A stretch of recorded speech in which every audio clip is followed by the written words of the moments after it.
નમસ્કાર વિદ્યાર્થી મિત્રો, હું વિશાલ સોલંકી ઓમ ગ્રુપ ઓફ સ્કૂલની યુટ્યુબ ચેનલમાં આપનું હાર્દિક સ્વાગત કરું છું। તો આજે આપણે આપણા વિડિયો લેક્ચરમાં ધોરણ 11 સાયન્સ વિષય છે અભ્યાસ કરીશું। આજના આપણા લેક્ચરમાં આપણે ચેપ્ટર નંબર 2 સંબંધ અને વિધેય ઉપર છે એ ચર્ચા કરવાના છે અને વધારે માહિતી છે મેળવવાના છે। તો આપણે સ્ટેપ બાય સ્ટેપ પ્રથમ છે એ સંબંધ અને ત્યારબાદ છે એ વિધેય ઉપર છે એ માહિતી મેળવશું। તો સંબંધ છે બરાબર, સંબંધ છે એ નામ સાંભળતા જ આપણને છે એ ફેમિલિયર શબ્દ એટલે કે જાણીતો શબ્દ લાગે।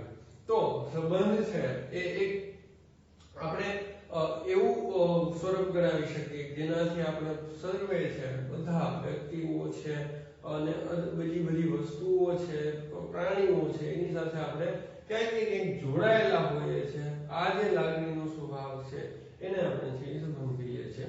તો સંબંધ છે એનો ઉપયોગ છે એ કઈ રીતે જોઈએ તો કે સંબંધ છે તો કે આપણે પહેલા છે એ જોઈએ તો કે ભાઈ બહેન છે, પિતા પુત્ર છે, દાદા પૌત્ર વગેરે સંબંધો। હવે આ બધા સંબંધો આપણે જોઈએ તો ભાઈ અને બહેન બે વ્યક્તિઓ છે એની વચ્ચે શું સંબંધ છે તો કે ભાઈ બહેન। હવે બીજી જ બે વ્યક્તિઓ લઈ લઈએ તો એની બંને વચ્ચે શું છે તો કે પિતા પુત્રનો સંબંધ છે। બીજી બે વ્યક્તિ લઈ લઈએ તો શું થશે દાદા અને પુત્રનો સંબંધ છે આપણને જોવા મળે છે। તો જેમ આપણે વ્યક્તિઓમાં છે એ આવી રીતે સંબંધ દર્શાવી શકીએ એવી જ રીતે આપણે ગણિતમાં પણ સંબંધ છે એ દર્શાવતા હોય છે। જેવા કે હવે આપણે આવું કહીએ છે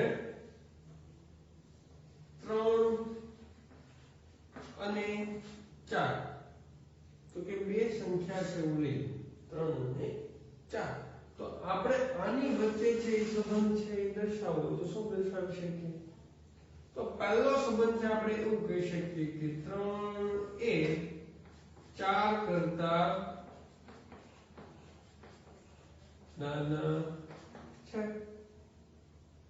3 અને 4 વચ્ચેનો જે સંબંધ છે એ આવી રીતે દર્શાવી શકાય। બીજી રીતે જોવા જઈએ તો આવું કહી શકીએ કે 4 એ 3 કરતા મોટા છે। હજી આવી રીતે આપણે એની વચ્ચે છે એ ઘણા સંબંધ છે એ દર્શાવી શકીએ। કઈ રીતે તો કે 3 એ 4 કરતા 1 ઓછા છે, 4 એ 3 કરતા 1 જેટલા વધુ છે। આવી રીતે આપણે છે સંબંધ દર્શાવી શકીએ। તો આપણે ગણિતના થોડાક સંબંધ છે એનું છે આપણે એક લિસ્ટ તૈયાર કરીએ કેવા કેવા સંબંધો છે એ આપણે જોવા મળે છે। તો પહેલું જોઈએ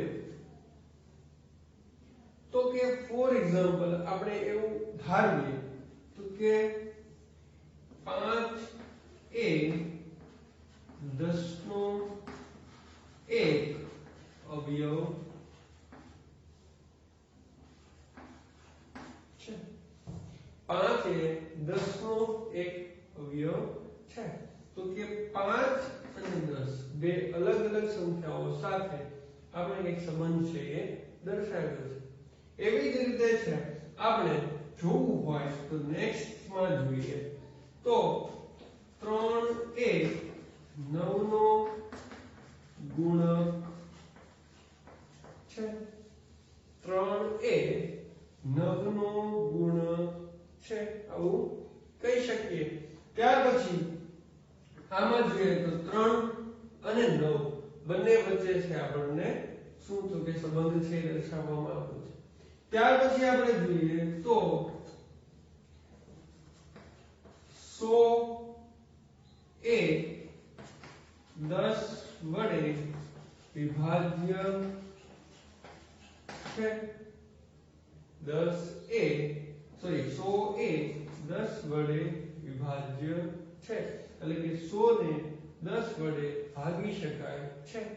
તો આવી રીતે જોઈએ કે જેમ ભાઈ બહેન, પિતા પુત્ર અને દાદા પુત્ર જેવા આપણે સંબંધ જોયા હતા એવી જ રીતે ગણિતમાં પણ શું થશે તો કે કંઈક ને કંઈક સંબંધ છે એ આપણે દર્શાવી શકતા હોઈએ છીએ, જેવા કે 5 એ 10 નો એક અવયવ છે, 3 એ 9 નો ગુણક છે, 100 એ 10 વડે વિભાજ્ય છે. આવા ઘણા બધા સંબંધો છે આપણે બનાવી શકીએ અને એને જે આપણે જોઈ શકીએ. હવે આપણે જોઈએ તો એક વસ્તુ આપણે નોટિસ કરીએ તો સંબંધ પ્રસ્થાપિત કરવા માટે અથવા સંબંધ છે એ સમજાવવા માટે આપણે બે વસ્તુ, બે પદાર્થ કે બે વ્યક્તિ અથવા તો બે સંખ્યાની જરૂર છે આપણે પડશે.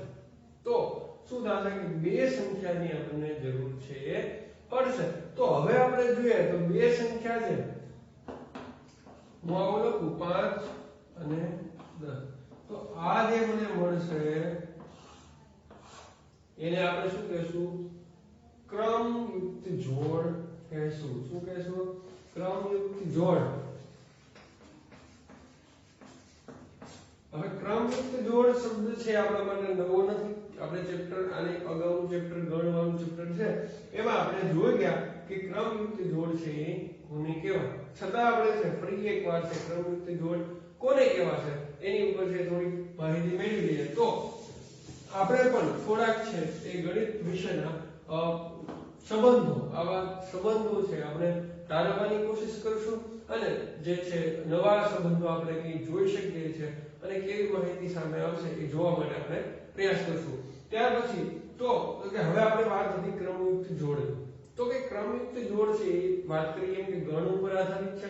તો કે ગણ છે બરાબર. ફોર એક્ઝામ્પલ મારી પાસે છે a ગણ, 1 અને 2, એક આવો ગણ છે. ત્યાર પછી શું થશે? મારી પાસે છે એક બીજો ગણ 4 અને 5. તો કે આ બે ગણ છે. આપણે એક્ઝામ્પલ સમજીએ છીએ બહુ નાના નાના ગણ લીધા છે.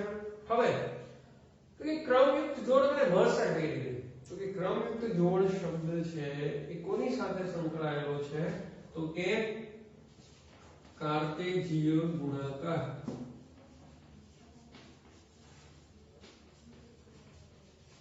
આ શબ્દ પણ આપણે આગળના ચેપ્ટરમાં શીખી ગયા. તો કે શું થશે? કાર્ટેશિય ગુણાકાર છે એ કઈ રીતે? તો કે કાર્ટેશિય ગુણાકાર એવું છે કે બે, આપણે વ્યાખ્યા જો સમજવા જઈએ તો એવું છે કે બે અલગ અલગ ગણનો જે આપણે કાર્ટેશિય ગુણાકાર કરીએ અને એનો આપણે જે ગણ મળે એ ગણના તમામ ઘટકો છે એ શું કહેવાશે? ક્રમયુક્ત જોડ કહેવાશે. તો આપણે આ જે વ્યાખ્યા છે એને સમજીએ. શું કીધું? તો કે કાર્ટીય બે અરિક્ત ગણ અથવા કે ખાલી ન હોય એવા, તો કે બે જે ગણ છે એનો કાર્ટેશિય ગુણાકાર જે કરીએ અને એ જે કાર્ટેશિય ગુણાકારના જે આપણને ફળ સ્વરૂપે છે એ આપણને એક ગણ મળશે. એ ગણના પ્રત્યેક ઘટકને, પ્રત્યેક સભ્યને શું કહેવાશે? ક્રમયુક્ત જોડ કહેવાશે. તો પહેલું છે એ કાર્ટેશિય ગુણાકાર. કાર્ટેશિય ગુણાકાર માટે આપણે જોઈએ તો સિમ્પલ છે a cross b. a cross b આપણે કરીએ તો કે શું થશે? આ આપણું a આવું છે ક્રોસ અને b થશે આવું. હવે શું થશે? કાર્ટેશિય ગુણાકાર એટલે સિમ્પલ વસ્તુ છે. કાર્ટેશિય ગુણાકારમાં શું કરશું? તો કે પહેલા ઘટકનો પહેલા ઘટક સાથે, પહેલા ઘટકનો બીજા ઘટક સાથે જોડ બનાવશું. શું થશે? 1 ની 4 સાથે અને 1 ની 5 સાથે. હવે શું કરશું? 2 ની 4 સાથે અને 2 ની 5 સાથે.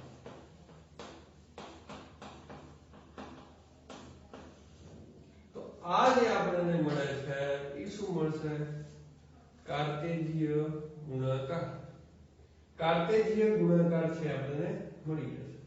હવે એની સાથે સાથે આપણે એક જે સિદ્ધાંત છે અથવા નોંધ કહી શકીએ એવું પણ આપણે અહીંયા ગુણાકારની વાત ચાલે છે તો જોઈએ. શું? તો કે એવું કીધું છે કે number of set A, member of, તો કેટલા મેમ્બર છે? કેટલા સભ્ય છે? તો કે બે સભ્ય છે. b માં કેટલા છે? તો કે બે સભ્ય છે. તો મારે અહીંયા હું લખવું હોય તો હું લખી શકું કે number of set A, member of set A એટલે બે. એવી જ રીતે કેટલા થશે અહીંયા પણ 2 તો આ બંનેના સભ્યોની સંખ્યા પરથી આપણે a ક્રોસ આજે આપણે જે પ્રોસેસ કરી શું કર્યું કાર્તેજ્ય ગુણાકાર તો જો હું આ પ્રોસેસ ન પણ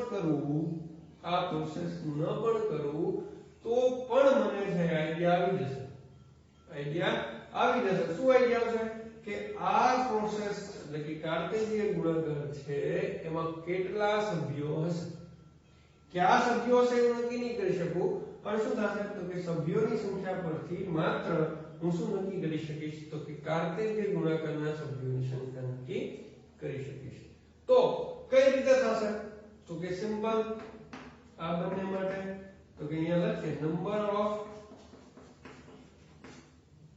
a ક્રોસ b તો કે આના જે સભ્યોની સંખ્યા છે કેમ મળશે તો કે ગણ a ના સભ્યોની સંખ્યા એને ગુણ્યા ગણ b ના સભ્યોની સંખ્યા તો આ પણ છે એક આપણે નોટિસ કરશું લાસ્ટમાં હું છે તમને નોંધમાં લખાવી દઈશ પણ છતાં આપણે જાણે એકવાર જોઈ લેશું તો ફરીથી એકવાર છે કાર્તેજ્ય ગુણાકાર ઉપર જોઈ લઈએ કે કાર્તેજ્ય ગુણાકાર છે શું થશે કે જે બી ખાલી ગણ નથી એવા ગણ છે એની પસંદગી કરી અને એમાંથી આપણે શું કરશું કે બધા આનો એક ઘટક લઈને આના બધા ઘટક સાથે અને બીજો ઘટક સાથે બધા ઘટક લઈ અને આપણે આવી છે ઈ કાર્તેજ્ય ગુણાકાર મેળવશું હવે કાર્તેજ્ય ગુણાકાર મળી જાય ત્યાર પછી તો કે શું થશે હવે આપણો મેઈન પ્રશ્ન હતો શું ક્રમયુક્ત જોડ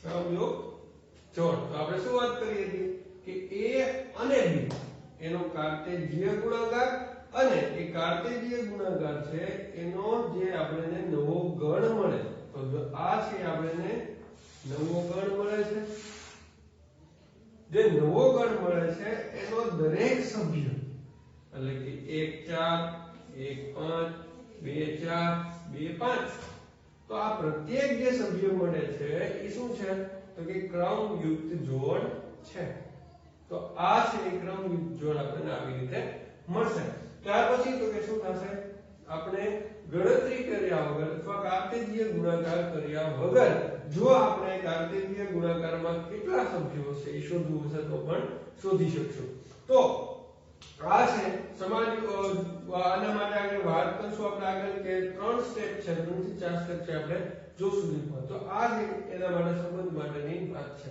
તો ત્યાર પછી જે આપણે બેઝિક એના જે રૂલ છે એ જોઈએ ક્રમયુક્ત જોડ માટેના તો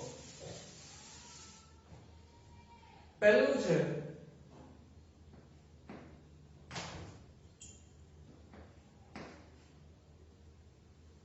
પહેલું શું થશે તો કે સમાન ક્રમયુક્ત જોડ પહેલું શું થશે સમાન ક્રમયુક્ત જોડ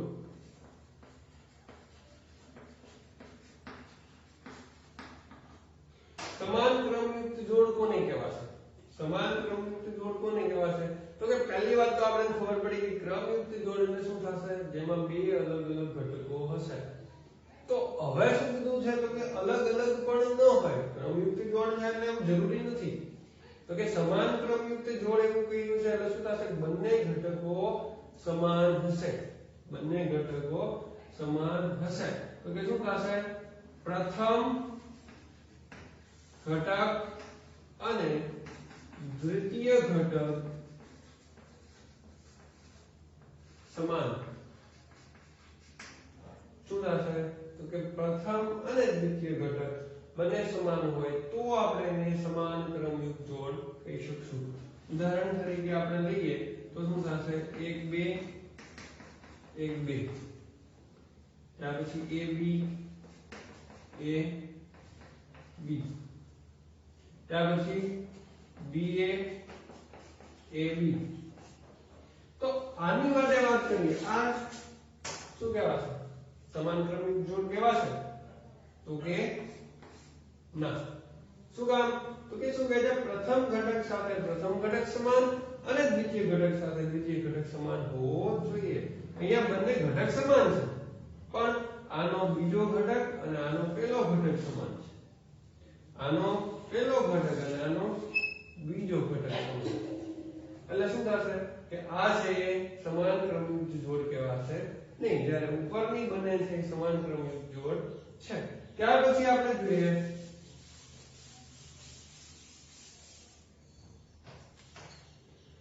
હવે નેક્સ્ટ માટે છે તો કે બે માંથી આપણે એવું કીધું કે બે ગણ ફરજિયાત છે, કાર્તેજીય ગુણાકાર માટે બે ગણ હોવા જોઈએ. તો શું થશે, જો કોઈ પણ એક ગણ શું હોય, ખાલી ગણ હોય,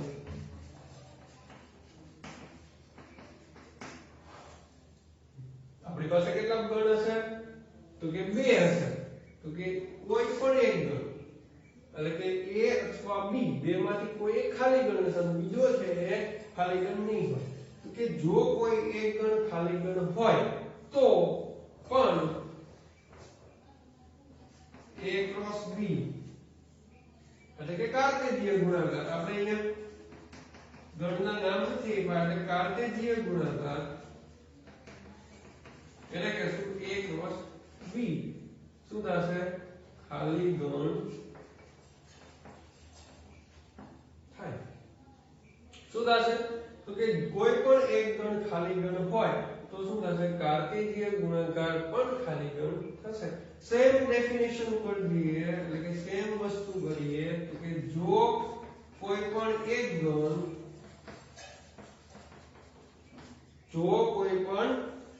ગણ અનંત ગણ હોય તો પણ શું થશે, કાર્તેજીય ગુણાકાર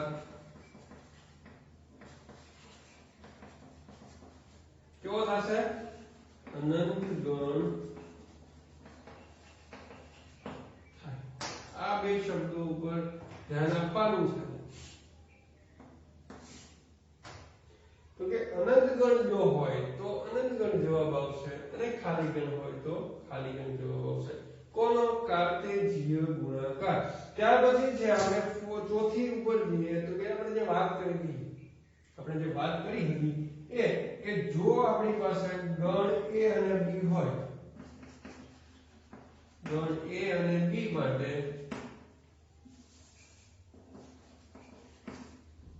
તો કે n of a ગણ a ની સંખ્યા, ગણ a ના સભ્યોની સંખ્યા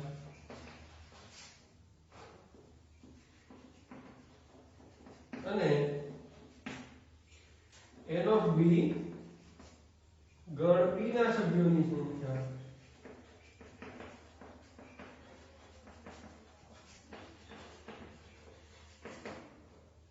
તો આપણે અહીંયા લખ્યું હતું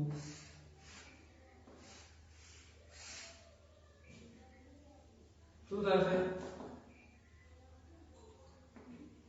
n of a cross b શું થશે તો કે n ના સભ્યોની સંખ્યા અને b ના સભ્યોની સંખ્યા એટલે કે a ના સભ્યોની સંખ્યા અને b ના સભ્યોની સંખ્યા એનો ગુણાકાર છે એ એના જેટલો થશે.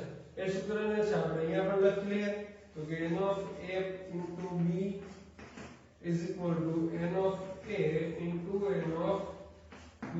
આ સૂત્ર બનશે ધ્યાન રાખવાનું છે. તો આજે આપણે જોઈએ છે ક્રમયુક્ત જોડ માટે શું થશે, સ્પેશિયલ ક્રમયુક્ત જોડ અને કાર્તેજીય ગુણાકાર માટેની માહિતી હતી.